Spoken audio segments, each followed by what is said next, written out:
Hi friends, welcome to our YouTube channel TNPSC GS. So இந்த video எதுக்காக அப்படின்னா TNPSC group 4 பற்றி தான் இந்த வீடியோ.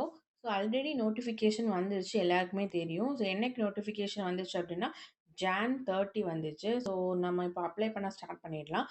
ஸோ இதோட அப்ளை பண்ணுற வெப்சைட் வந்து www.tnpsc.gov.in. ஸோ என்னைக்கு வந்து லாஸ்ட் டேட் பார்த்தீங்கன்னா 28/2/2024, அதாவது February 28 வந்து லாஸ்ட் டேட். டைம் வந்து 11:59 பிஎம். ஸோ என்னைக்கு எக்ஸாம்னு பார்த்தீங்கன்னா ஜூன் 9 வந்து எக்ஸாம். ஸோ டைம் வந்து 9:30 AM to 12:30 பிஎம். நெக்ஸ்ட் வந்து இந்த லாஸ்ட் டேட் ஆஃப் சப்மிஷன் கொடுத்துருக்காங்க இல்லையா? ஸோ February 28க்கு அப்புறமா 3 டேஸ் வந்து இந்த அப்ளிகேஷன் கரெக்ஷனுக்கு வந்து டைம் கொடுக்குறாங்க. அது என்னலேருந்து பார்த்தீங்கன்னா March 4லேருந்து March 6 வரைக்கும். ஸோ அந்த டைமில் உங்களோட அப்ளிகேஷனில் ஏதாவது கரெக்ஷன் மாடிஃபிகேஷன் இருந்துச்சுன்னா அப்போ வந்து நீங்கள் அதை கரெக்ட் பண்ணிக்கலாம். அதுக்கப்புறமா நீங்கள் வந்து மாடிஃபிகேஷன் ஆர் கரெக்ஷன் எதுவுமே வந்து பண்ண முடியாது. ஸோ குரூப் 4 வந்து நோட்டிஃபிகேஷனில் எவ்வளோ வேக்கன்சிஸ் கொடுத்துருக்காங்க அப்படின்னா 6244 வேக்கன்சிஸ் கொடுத்துருக்காங்க. ஸோ இது வந்து இன்க்ரீஸ் ஆகலாம். ஓகேவா? இது டென்டேட்டிவ் வேக்கன்சிஸ் வந்து 6244, மேபி இது வந்து இன்க்ரீஸ் ஆகலாம். So scheme of examination, so எவ்வளோ கொஸ்டின்ஸ் எவ்வளோ மார்க்ஸ் அப்படின்னு பார்த்தீங்கன்னா, ஸோ 200 கொஸ்டின்ஸ் கொடுத்துருப்பாங்க 300 மார்க்ஸுக்கு. ஸோ 200 கொஸ்டின்ஸில் பார்ட் ஏ பார்ட் பி அப்படின்னு சொல்லிட்டு பிரிச்சிருப்பாங்க. பார்ட் ஏல என்ன வரும்னா Tamil eligibility cum scoring test. So general Tamil மட்டும்தான் இருக்கும். ஜென்ரல் இங்கிலீஷை வந்து எடுத்துட்டாங்க இல்லையா? So general Tamil eligibility cum scoring test. So இது வந்து 100 கொஸ்டின்ஸ் இருக்கும் and 150 marks. Next part B பார்த்தீங்கன்னா ஜென்ரல் ஸ்டடீஸ், அது வந்து ஒரு 75 questions and aptitude and mental ability test, இது வந்து ஒரு 25 கொஸ்டின்ஸ். டோட்டலாக 100 கொஸ்டின்ஸ் அண்ட் மார்க் வந்து 150 மார்க்ஸ். ஸோ டோட்டலாக 200 கொஸ்டின் அண்ட் 300 மார்க்ஸ். ஸோ இப்போது இந்த பார்ட் பி இருக்கு இல்லையா, இதை வந்து எப்போ எவாலுவேட் பண்ணுவாங்க, எப்போ கரெக்ட் பண்ணுவாங்க அப்படின்னா நீங்கள் பார்ட் ஏ வந்து பாஸ் ஆனால் மட்டும்தான். அதாவது மினிமம் ஸ்கோர் வந்து எடுக்கணும். பார்ட் ஏல மினிமம் குவாலிஃபைங் மார்க் வந்து எடுக்கணும். எவ்வளோனா 40%, தட் இஸ் 60 மார்க்ஸ் வந்து நீங்கள் பார்ட் ஏல எடுத்தால் மட்டும்தான் பார்ட் பி வந்து என்ன பண்ணுவாங்க, கன்சிடர் பண்ணுவாங்க, அதை எவாலுவேட் பண்ணுவாங்க. ஸோ பார்ட் ஏ வந்து தமிழ் மட்டும்தான், ஜென்ரல் தமிழ் மட்டும்தான். பட் டிஃப்ரெண்ட்லி ஏபிள்டு கேண்டிடேட்ஸ் இருக்காங்க இல்லையா? ஸோ அவங்க வந்து என்ன பண்ணலாம்னா ஜென்ரல் இங்கிலீஷ் வந்து அப்ளை பண்ணலாம். ஓகேவா? ஸோ அவங்களுக்கு தனியாக ஜென்ரல் இங்கிலீஷுக்கு என்ன சிலபஸோ அதை வந்து கொடுத்துருக்காங்க. மற்றபடி எல்லாருமே வந்து என்ன அப்ளை பண்ண முடியும்னா ஜென்ரல் தமிழ் மட்டும்தான் அப்ளை பண்ண முடியும். ஸோ குரூப் 4க்கு ஏஜ் லிமிட் பார்த்தீங்க அப்படின்னா 18 இயர்ஸ்லேருந்து 32 இயர்ஸ். ஸோ 32 இயர்ஸ் வந்து எப்போ கம்ப்ளீட்னா அஸ் ஆன் ஜூலை 1. ஓகேவா? ஸோ மற்ற போஸ்ட்டுக்கு எல்லாமே ஏஜ் லிமிட் வந்து பார்த்தீங்கன்னா 18 இயர்ஸ்லேருந்து 32 இயர்ஸ். ஆனால் VAO, forest guard with driving licence, forest watcher, so இந்த மாதிரி போஸ்ட்டுக்கு எல்லாமே ஏஜ் லிமிட் பார்த்தீங்கன்னா 21 இயர்ஸ் டு 32 இயர்ஸ். ஓகேவா?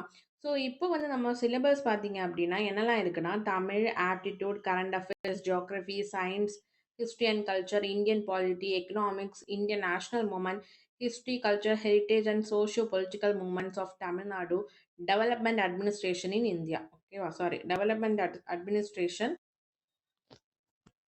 ஸோ டெவலப்மெண்ட் அட்மினிஸ்ட்ரேஷன் இந்தியா கிடையாது. ஸோ இந்தியா கிடையாது, தமிழ்நாடு. ஓகேவா? ஸோ மாற்றிக்கோங்க. ஸோ தப்பாக சொல்லிட்டேன். டெவலப்மெண்ட் அட்மினிஸ்ட்ரேஷன் இன் தமிழ்நாடு. ஸோ இதுதான் வந்து சிலபஸில் கொடுத்துருப்பாங்க.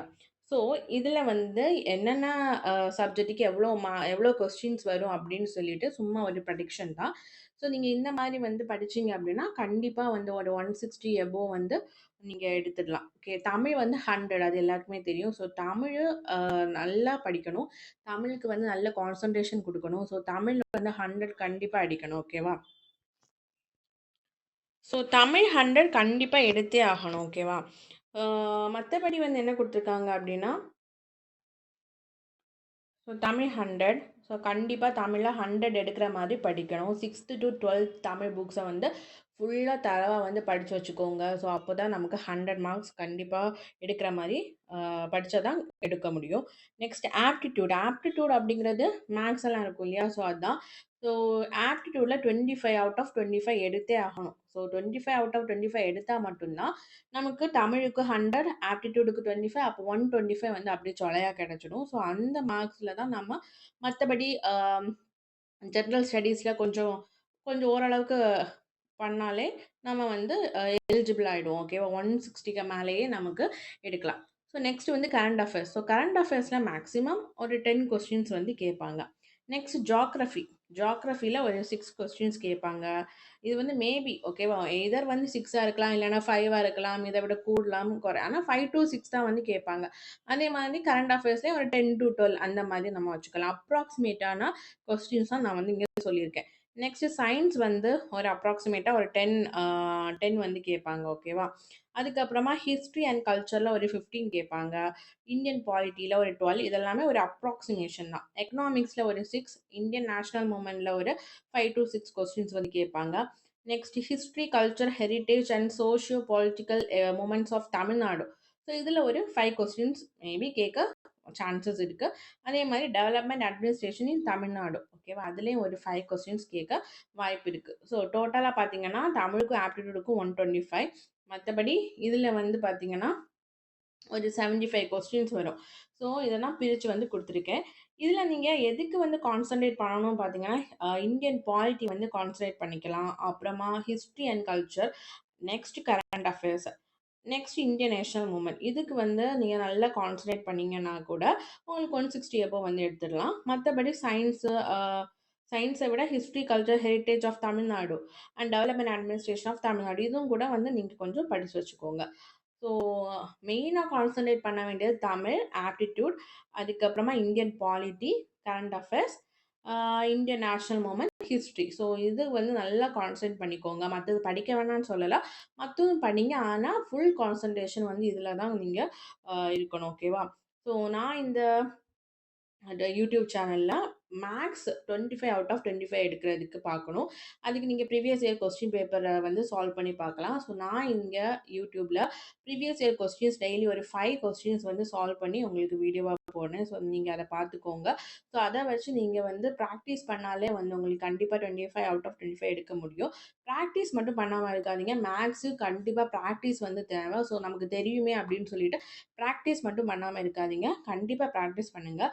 ஸோ மேக்ஸும் ஒரு சைடில் போடுறேன். அதே மாதிரி இந்தியன் பாலிட்டியும் வந்து உங்களுக்கு ஒரு சைடில் போடுறேன். உங்களுக்கு வேறு ஏதாச்சும் சப்ஜெக்ட் வந்து நோட்ஸ் போடணும் அப்படின்னு இருந்துச்சுன்னா நீங்கள் கமெண்ட்ஸில் வந்து கேளுங்க. ஓகேவா? ஸோ எல்லாருமே நல்லா படிங்க. All the best. ஸோ 200 கொஸ்டின்ஸில் கண்டிப்பாக வந்து நீங்கள் ஒரு 160 170 கொஸ்டின்ஸாவது நீங்கள் போடுற மாதிரி இருக்கும். ஓகேவா? ஸோ எல்லாருக்குமே வேலை கிடைக்கட்டும். All the best. தேங்க்யூ.